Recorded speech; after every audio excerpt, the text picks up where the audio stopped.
feel like a star, but only strictly where I'm famous. I'm in this for the longest haul, like we'll see where it takes us. I'm throwing back these double shots like whiskey here is weightless. Cause this career I chose was even riskier than Vegas, yo.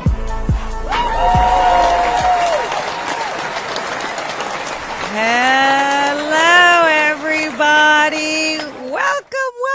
You know, it's that time. It's Thursday night. We are live with Colby Rebel, and what a special treat we have in store for you tonight. I am so excited for our guest tonight. He is such a legend. I mean, I have to say it before he's on because he'd be like, no. But he is an absolute legend in this line of work, and you know, he travels the world helping students develop their own gifts, delivering messages of healing, delivering the evidence of our loved ones in spirit, and really serving as an inspiration to all of us, as a reminder that we're not alone and that we all have gifts that we can develop, and our loved ones are a thought away. So it's he's funny, he's witty. I'm sure he's really tired because it's like 1 a.m. where he is. So I know we're really special here to have him tonight. So he is a author, he is a professional psychic medium, he is a teacher, and he is amazing. So I would love to welcome Tony Stockwell.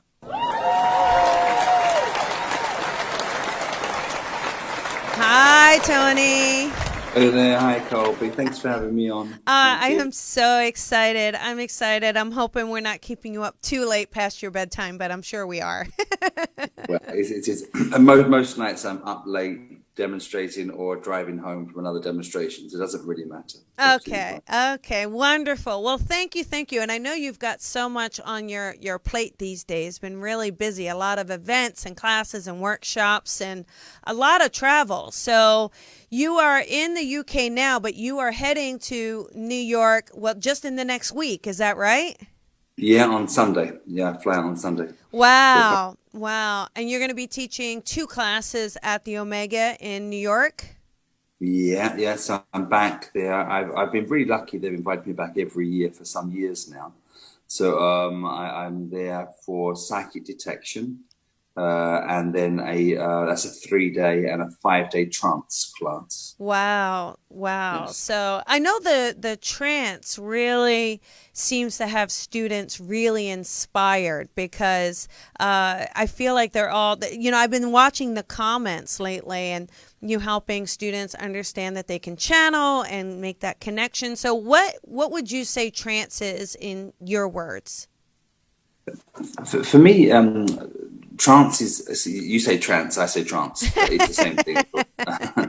For me, trance is really the bedrock for mediumship. So once you've had an experience where you become so passive that you allow spirit to come merge with you, so you're sharing the space. Mm-hmm. From that point onwards, your demonstrations, the readings you do are never quite the same again.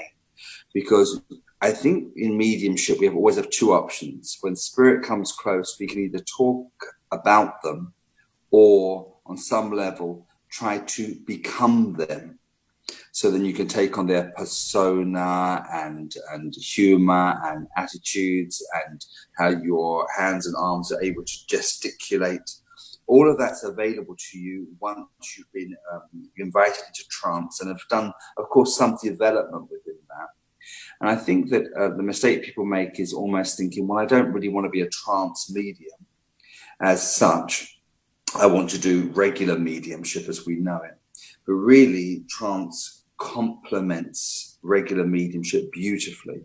But of course, it can also develop into trance as I know it, as you may know it, which is then the gateway for transfiguration phenomena, and other associated phenomena. So trance healing, atmospheric change, and that kind of thing. It's just being so able to allow spirit to be with us so completely. And try not to use the word portal because it sounds way out there. But I do think there's something in it when you have that bond of souls. There is like a portal that opens between the two worlds. So it's so many things, trance, and I've been doing it for 30 years. And in that time, it's evolved and changed, and my view on that has changed enormously. But yeah, so I should be doing that at Omega, 5 days with lots of lovely people. Yeah, that sounds incredible. I bet that will just be amazing. And you'll be doing a trance demonstration for them as well? Yeah, in other years I've done sort of a trance demonstration, but recently I've been in Colorado with another trance group, and I demonstrated on each day. Oh, so wow. at the end of each day I demonstrated. Wow. So one day it turned more to trance healing, the other more transfiguration, and I think on the third it was certainly more atmospheric. So spirit were trying different ways of expression. So I've done there 5 days. I'd at least like to do 5 demonstrations whilst I'm. Wow. And do you find it's still very tiring when you do it, or rejuvenating, or what? How do you get in there, and then how do you feel when you're not in trance? Yeah, cool. Well, it's a very real thing. So anyone that's not done it before, it's very physical. So it starts off like as we might enter a meditation, for instance. But there's a lot of invocation during that time. So I'm in my conscious thoughts, I'm saying, friends, gather close, you're welcome here, come gather close to me. I give you permission to entrance me. So there's a lot of that goes on, which of course I teach. Then I feel that power spirit build there with me, and usually a distinct, separate personality to my own. And then we sit, and sometimes I can sit for half an hour. Sometimes I can sit for 2 hours. So depending on the length of time, that has an effect on me, depending on the group assembled. And so if you have a very positive, well-versed group, then it's a lot less taxing on any medium. If you have a group that's like a balance between people really knowing their stuff and people that are sitting there thinking, oh, this is just like a joke, this is silly, this doesn't make sense, that has a major toll on the medium. So I could come out of a trance session, and certainly for the first, say, 15 minutes or so, I feel like I've just woken up. That's really what it feels like. It was a good energetic group. After, say, 15 minutes, I'm back to pretty much as I am, whatever that is. And then if I have a difficult group, I could be effective a couple of days. Okay. Where I feel slower and even walking. It's not like I can't walk, but everything's like really tired. I'm so tired by just walking and getting food and holding conversations is more difficult. But majority of times that we sit with nice groups, so it's invariably okay after a while. But it does have an effect on the medium, far more than if I were to demonstrate regular mediumship for a couple of hours or see 4 clients in a day. I'm very changed by trance as I can breeze through mental mediumship, without too much bother. Yeah. Do you have a preference of what you like better, or not really? Is it like picking your favorite kid? Yeah.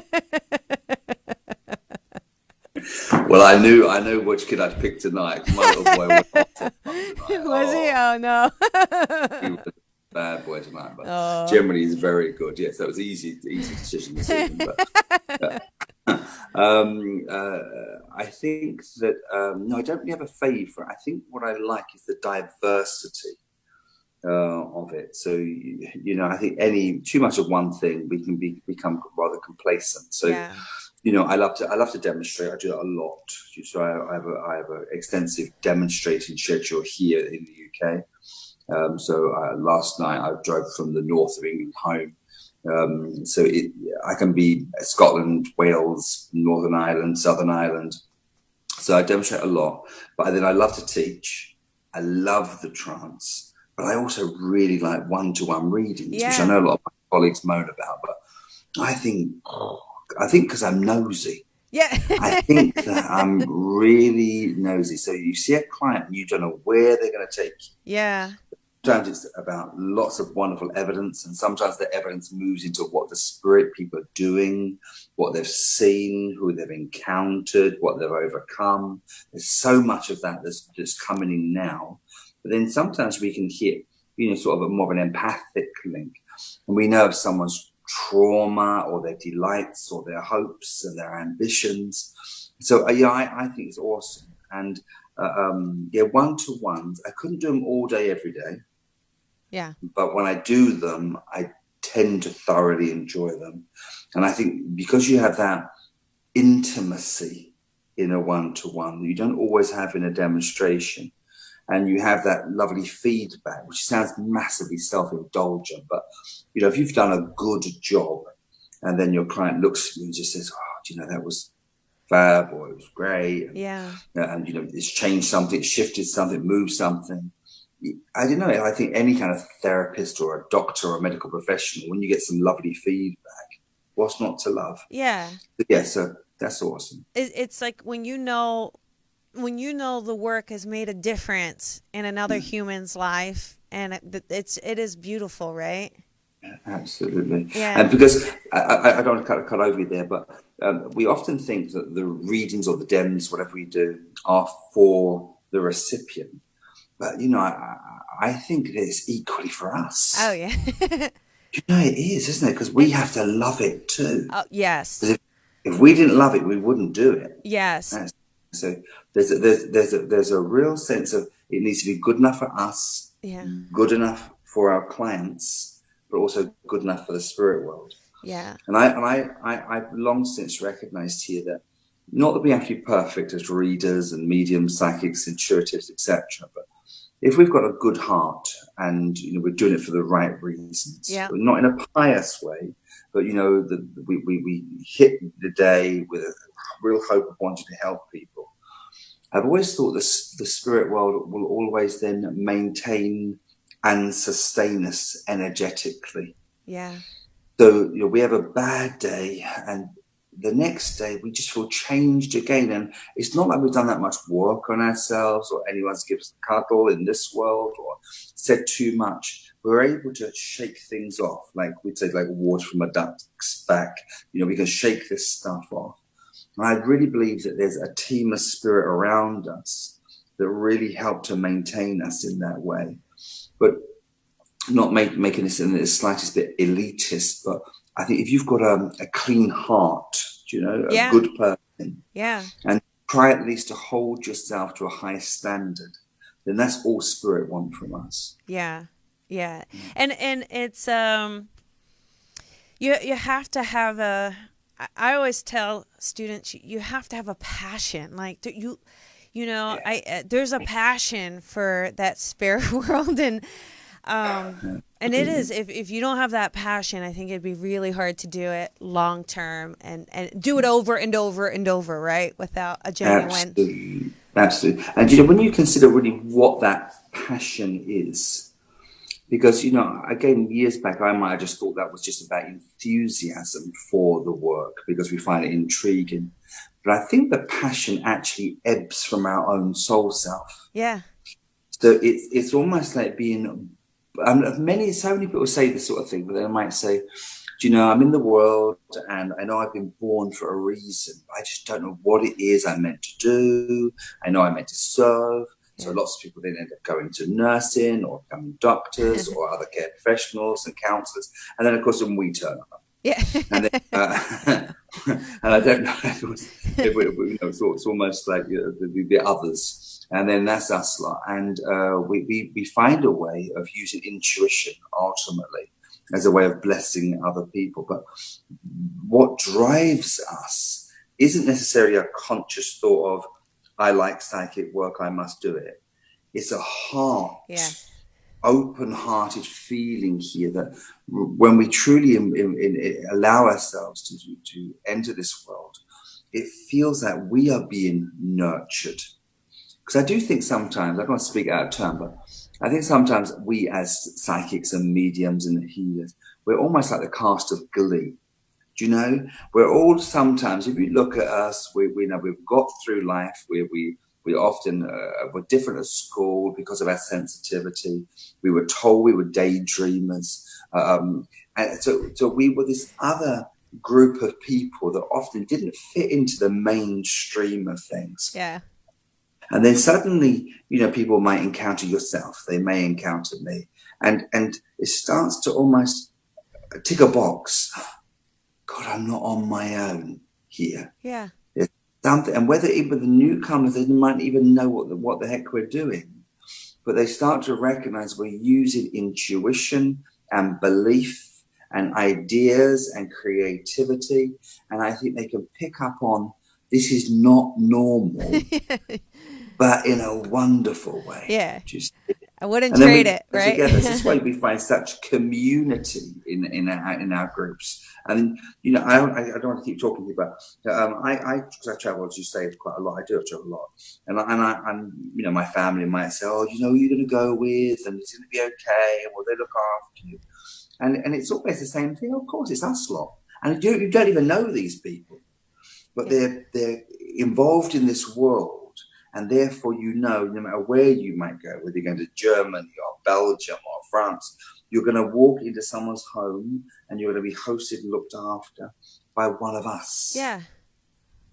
And it's kind of cute. It's like, it's like having family all around the world, because we are in some ways uniquely different, innately different from other earthlings.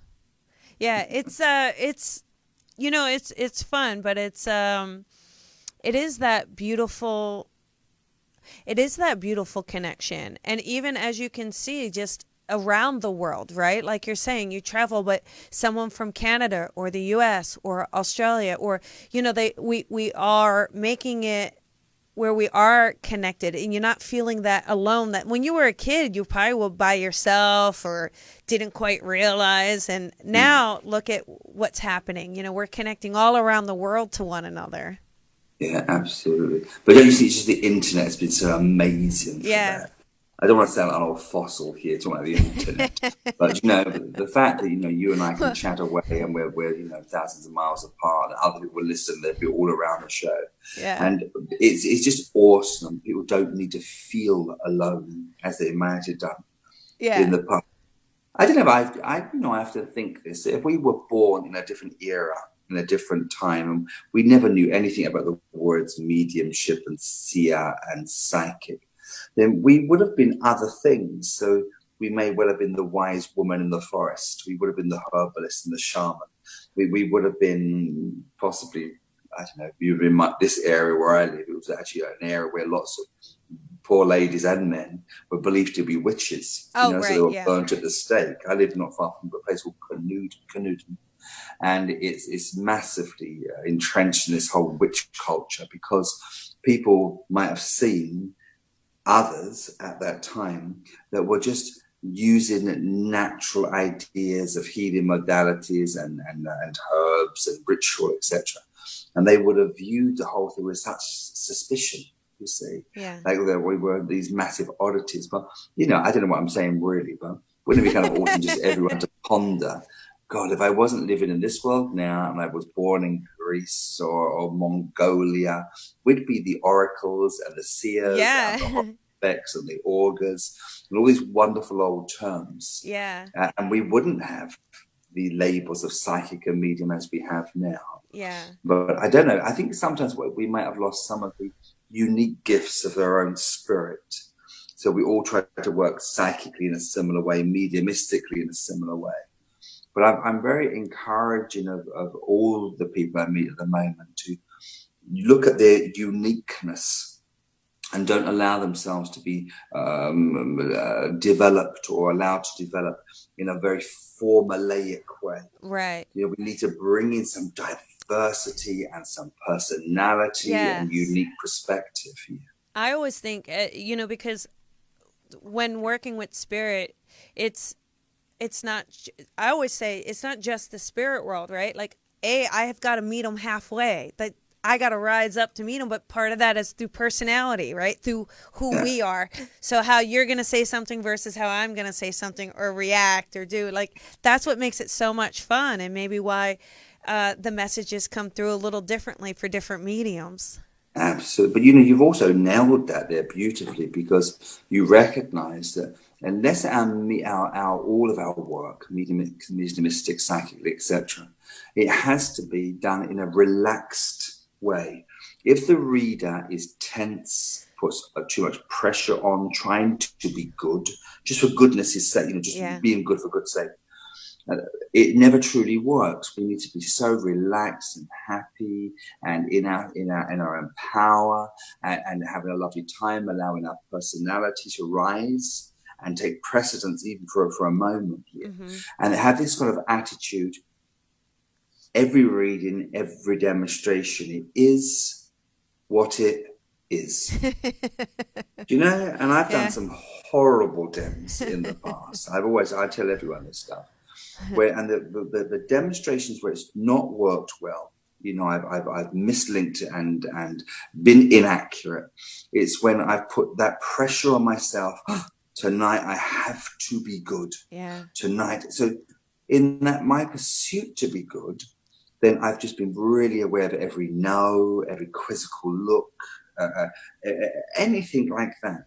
And then, of course, the flip side of that is the nights when literally I've come off the demonstration and I thought, my God, I can't get any better. This is not always not as common as people might run away with things. But there have been nights where it's been so fantastic. I've loved it. Yeah. And there've always been the nights when I've kind of got to do the work and I've had this very carefree, happy, relaxed way about myself, where I recognize that all we have to do is simply surrender to the energy of the space. Yeah. Serve those who are assembled here in the best way we can. And I'm going to have fun while I do it. And if you can just bring some fun into the work, as a consequence, you're relaxed. It's easy.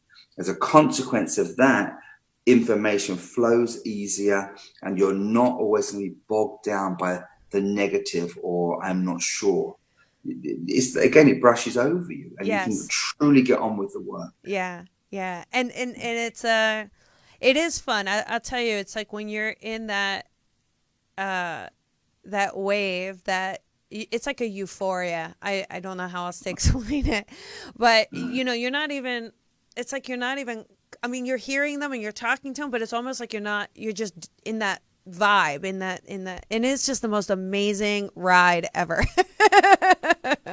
You're absolutely. It's like I think exactly what it feels like. It's like you mentioned about rising above or raising your energy to join them. Yeah. But it is as you're working with them and for them, they appreciate it. The others in the other world, and it's almost like they take a part of you to the heavens with them. Yes. Yes. Yes. I will tell you this, and then we'll take some questions. But it's so. Just can I make one thing about that rising to the heavens with them? Because that is, it almost feels like you're being carried, right? And but I will tell you what's really interesting. I don't know what your beliefs are about animals being in spirit, but I believe really open to that. Yeah, and so I had this dream about a couple of weeks ago, and I have 2 Siberian Huskies in spirit, and it was just this crazy thing where in the dream I was watching some lady's house, and then there was this canvas veil, and they said, lift the veil. So I'm literally lifting this canvas veil, and on the other side was all of this lush and green and flowers, and I saw my Huskies with other dogs and other animals, and it was so real and beautiful. And I woke up thinking, wow, I just somehow got an experience of what it must be like, Absolutely. So, I believe very much that all life moves into another space, all life. Yeah. And especially where animals are concerned. I think that all animals are able to communicate, but truly those that do are those animals that have shared a reciprocal love bond with the human you're working with. So if you've got a client or an audience member, So animals invariably that come through are animals that have been loved and have loved back. Yeah. So this is last night. I was working, and in my arm, I said, and I've got a chihuahua here. I've got a cream chihuahua. My baby, she said. And in the same demonstration, there's a horse walking behind me, and it was her, and I knew it was her grandfather's horse, much loved. But that sort of thing happens all the time. Yeah. But I'll just say very quickly, I had a cow come through. This is a few weeks ago. And as the audience were laughing to me, and I said, I've got a black and white Frisian cow coming close to me. Would anybody here be connected to a black and white? So a few people put their hands up. I said, no. This cow was adored. It's like a pet. It's part of the family. Lady put her hand up. She said, maybe me. But as soon as she put her hand up and said, maybe me, the cow brought an old lady with it. Wow. And then it's all about the grandma. And I said, the cow and your grandmother, they're friends. So again, the audience are laughing, thinking, what the hell's going on?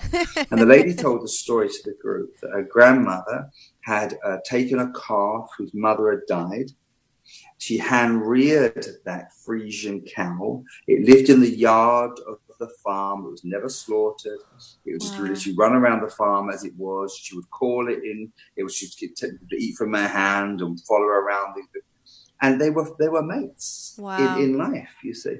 So I'm saying this because not only do I believe that animals can communicate, I also believe they can be wonderful enablers in trying to bring through human contact too. Yeah. And I don't want to keep saying about animals, but there was another occasion where I had a monkey on my shoulder. This is again a few weeks ago. I said, it's a spider monkey. I've been brought back from the war by a man who serves overseas. A lady responds. And then as soon as she takes the spider monkey, then both of her grandparents come up. And again, the idea is they loved that monkey more than their children. Wow. But then it facilitated a wonderful link, you see, from their grandparents. Yeah. So it's showing really intelligence from the spirit. And just lastly, if you don't mind me saying. Yeah. Especially when I've worked with dogs and horses, especially it's my experience, that I can work with somebody's beloved horse or dog, of course, and they've come for that reason. They're bereft, and that's who they wanted to come. I can go maybe 30 minutes into that reading, and I forget that horse is a horse. I forget that dog's a dog, because they almost feel human. And it's something about the spirit that then becomes very fluid, and it's only really dog, cat, horse, human. That's just really the earth condition. Yeah. But the soul is as vibrant and as intelligent as any human, I think, honestly, I've communicated with. So I think absolutely where animals are concerned, we should be far more open to their role in evidential mediumship. Oh, yeah. Certainly. And just going back to your point of the need to be relaxed, because if you were not relaxed and you felt pressure, you were not going to sit there and start with a cow, right? So that's right. Right. So the fact that you're going in saying, "Hey, I'm gonna surrender. I'm gonna be of service. I'm gonna relax. I'm gonna have fun," and then all of a sudden the cow, right? Because you're not worried about it being right or being perfect or listing the facts. That was the facts. It's just allowing yourself to bring it through. It's exactly right, because what happens is with fear, our mediumship is massively rigid. Yeah. And through fear, I don't know if you ever think here they're called the CERT principle. We call it communicator evidence, reason for coming, tying it up. Oh, okay. I have heard of that. Yeah, I heard of it. And we know in my youth, when I was sort of 18 and I was in training, we were just a couple years ago. Yeah, weeks ago. Sorry.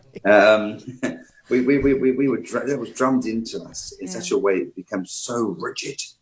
And it's taken me years to move out of, I've got a man in his 40s, died of, looks like, personality in that. And some days I'm hugely in that.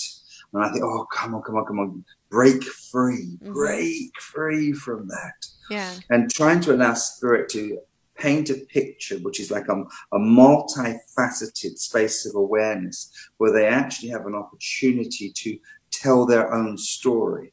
Yeah. So when it's like that, and that goes on a bit, I teach this a lot in groups now, and I'm saying really this idea of being far more passive in mediumship so they can present themselves in the way they want to be described. Yes. So examples are, when I did it yesterday, I've got a lady here. She works in a sweet shop. She owns the sweet shop. She lived above the sweet shop. I know she has a caliper on her leg. Yeah. Now, in the past, I would have gone, lady, 80, liked shopping. And it would have been a very different way of describing her, because the thing was the sweet shop, because literally, apparently, as far as my recipient's concerned, that was her entire life. She lived there, worked there, sweets were the thing, or candy, I think you guys say candy. Yeah, we say candy. Yeah, candy. So it was such an important aspect of her life, but it also shows real intelligence, because you can imagine that spirit lady wanting to describe herself in the way that everyone would know her, and she would know that. Oh, yeah. And I always I try to explain to people, imagine yourself, and if someone were to describe you, what would you want them to say? Like, if anyone ever comes forward with my age first or my height first, I'm gonna beat them. I am gonna haunt them. I I have spent years hiding that stuff. Do not sit there and tell a whole audience how old I am. It's only gonna get worse. It's the problem. So absolutely. It is. And what are we passionate about? Who are we really? And maybe just allowing ourselves to blend with that, Absolutely, yeah, it is, and it is, without going around in circles, it is literally about making all of our communication like a celebration. Yeah. It's a family reunion. Yeah. Humans don't get together and say, "Yeah, you haven't seen your nanny for 3 years, and she's in the room," and people go, "Oh." Yeah. They don't. If they love their granny, yeah, grandma. Yeah. And it's what it should be like. Yeah. And I always say to people at the end of either a one-on-one or a dem, I always say, not only do I thank you for allowing me this opportunity to serve, I want to thank you for allowing me to meet your loved ones tonight. Because how much fun is that, right? Look how many people I get to meet. It's so true, and an extension of that, especially when you'll see this happens naturally when you're working with somebody that's coming through that has been vulnerable. So maybe a child or a baby, or somebody with some learning difficulty, or somebody with Alzheimer's, or So you're only talking about their human condition. I appreciate that, but it's so lovely when you hear the medium say something really nice, such as "Thank you for trusting me." Yeah. With your loved one, because these people are very precious. Oh yeah, incredibly precious. Yeah. And have you ever noticed that some people, they desperately want to read in, they never truly ever commit to having one, because their loved ones meant so much to them that the thought of a medium handling that loved one without respect. Right. Or do you see, I think that happens. A good friend of mine, she lost her son, and he had a lot of issues prior, and she was so worried the first day she went back to sort of go into demonstrations. What if he comes through and they don't do it good enough? Yeah. Do you know? And there's something in that. Yeah. You see, people have to learn to trust us, and of course, everyone listening to this are already working mediums, developing mediums, etc. Recognize here that the job we do it's so vital. Yes. That we do it with humanity. Yeah. We're easy with ourselves, easy with our clients, and never ever get into this way of telling our clients off. I don't see it so much now, but we had in the UK here a spate of it. The standard was, I'll say something to you and you may say no. Then I might say, well, when you find out that's true, madam, I want you to give me a call, like you're going to bother, apologize to. It's like, what is that about? Yeah. It's not about the need of the medium to be correct. It's just Yeah. about relaying the info. Yeah. Some of it they'll get now, and Yeah. some they may get later. Yeah. But that really smacks of the ego off. Yeah. Yeah. We have to be very, very careful how we pitch that. Yeah, yeah. And it's even real quickly, and then we'll get to some questions, but even with you see what's people using psychometry, I said, you're holding someone's valuable item, like it means something to them. Hold it with love, hold it with care, right? So it's respect. Hold respect. the space. It's about Hold respect. the space, yeah. And it's like creating ceremony in some ways, Yeah. even in the simplest of readings. Yeah. And not to lose focus here. And what we're creating is a God-given gift. Yes. And it's powerful. It is. In a very relaxed way, we are the shaman. We are, we are the holy person. We're the nearest people can possibly get to touching another world whilst they're here. Yeah. Unless, of course, they develop their own gifts. Yeah. But for regular people, we're in a most wonderfully advantageous wonderfully advantageous position. Yeah. It's I just heard soul shaman. Beautiful, quick, right? Copyright. Yeah, Copyright. done. Hurry up. So you've got an online class called The Spiritual Teacher. Can you share what that's about? Oh, thank you very much. Yeah, I've got 2 new online programs, and these the 2 new ones I have are specifically for people who are in the US or Canada time zones. Okay. Well, that's open to everyone, but pretty much I sit here working between when I go live between 9 p.m. and midnight, 1 o'clock in the morning, my time. So that makes it sort of afternoon time. Perfect. For people on the other side of the pond. So that's Yes. the way. That's when I say it's not elitist. It's US and Canada, but it would suit people in that time zone. So the first one is called The Spiritual Teacher. Mm-hmm. So it's really giving people an opportunity that are already workers of how to learn to become the teacher in as much how to create a talk, how to create a workshop, how to create a tutorial. And a tutorial simply is a merge between talk and workshop. So you present your information and how you might ask other people here to illustrate points with you or on their own for the benefit of group. And those 3 quite simple avenues of expression, words have gone, are sort of the bedrock, really, of how we might converse and convey information. But this particular course, The Spiritual Teacher, I'm also going to try to help people to recognize that so much of what we do needs to be researched and looked at in the way we teach, subject matters, etc.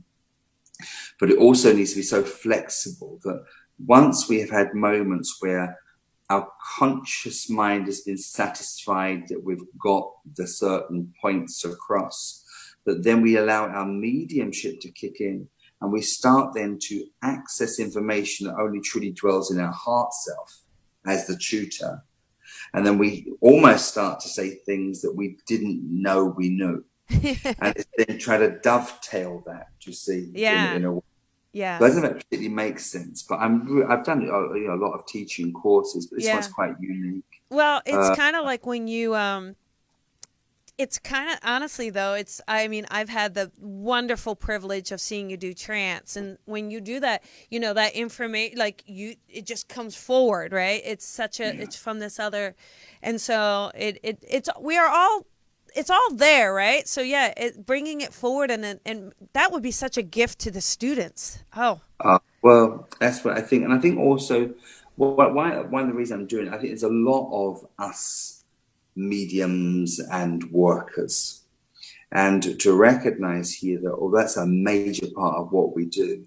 There's such a joy in trying to teach other people what you know, firstly from the head self and then from the heart self, and how you might shift lives. So we shift lives to begin with a confirmation of a life hereafter.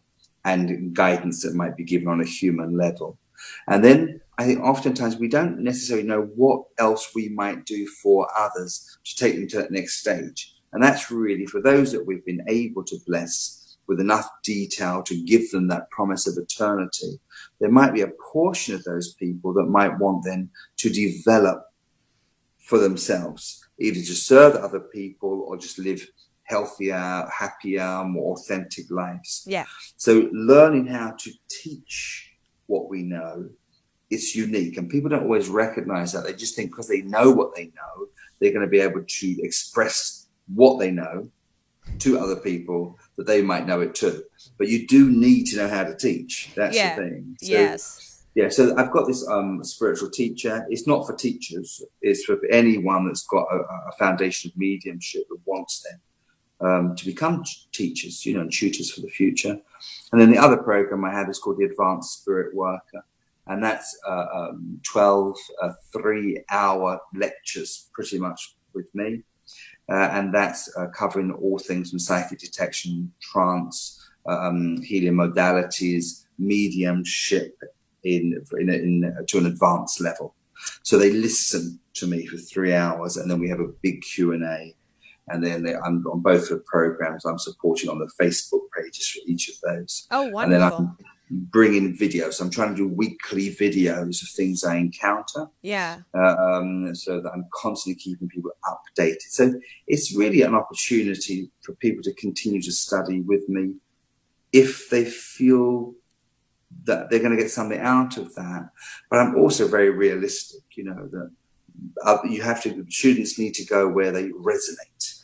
Yeah. Yeah. So that's the thing. But if anyone's interested in either of those programs, they're they just online. need to look at TonyStockwell.com. That's right. And the details are on there. Yeah. I gotta.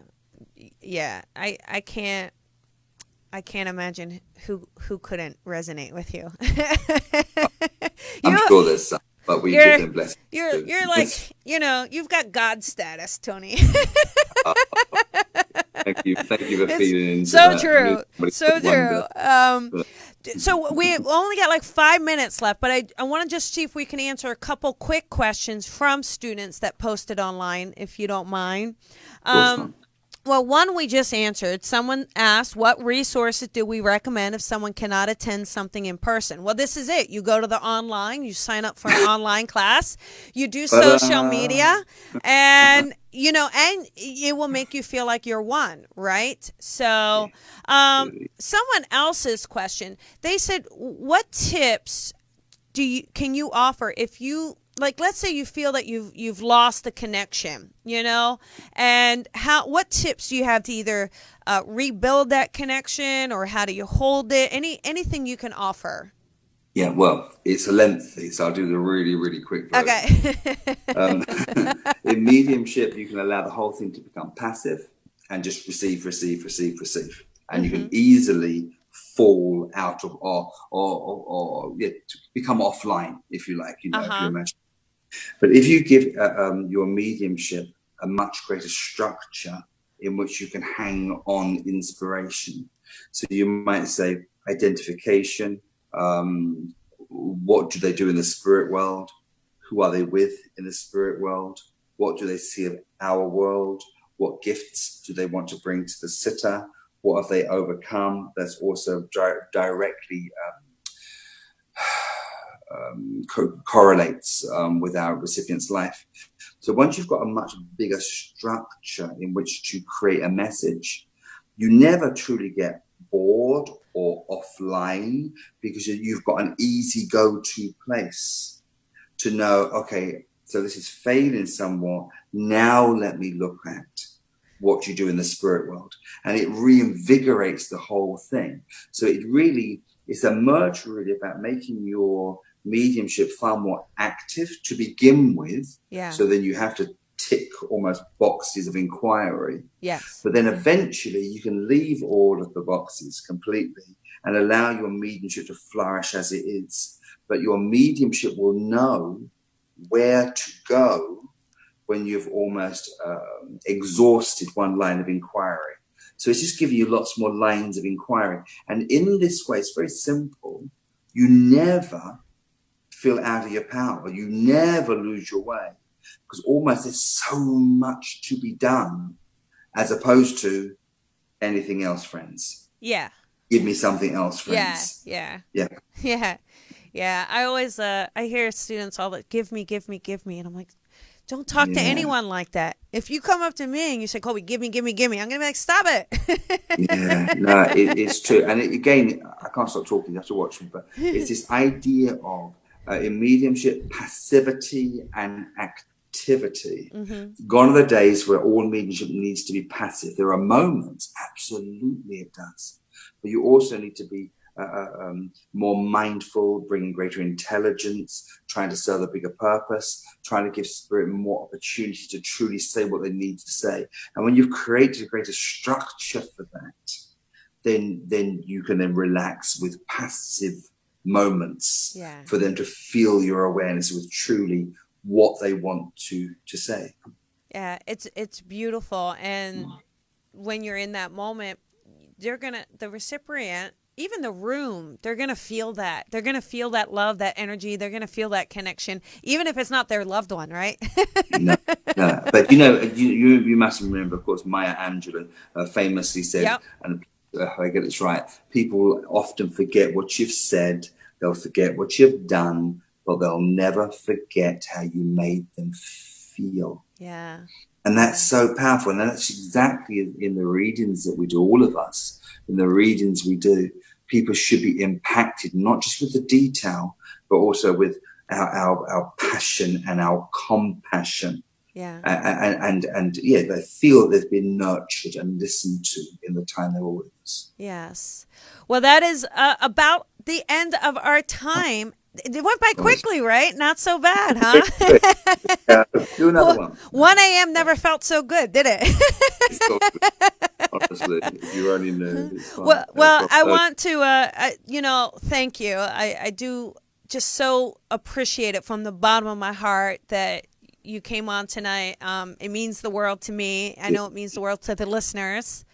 And, thank you. Anytime. I always enjoy speaking to Colby, so anytime. Thank you. And again, all the classes, everybody, we've got the Omega coming up just in the next week, July 9th, July 13th, and your 2 online classes. So TonyStockwell.com. Everybody knows who you are, but let's just put it out there because there's so many people looking for resources, looking for places to learn, and why not learn from one of the greatest? Yeah, and if they're in New Jersey, I'm there this year, and Boston, I'm back this year. Oh, yeah. Yes, I'm around, so they can see on the site. You're everywhere. I'm around, yes. I'm Hermione Granger. I just morph everywhere. Well, thank you very, very much, and have a good night. Get some rest, okay? I will. Thank you so much. All right, bye, Tony. Thank you so much, darling. Bye-bye.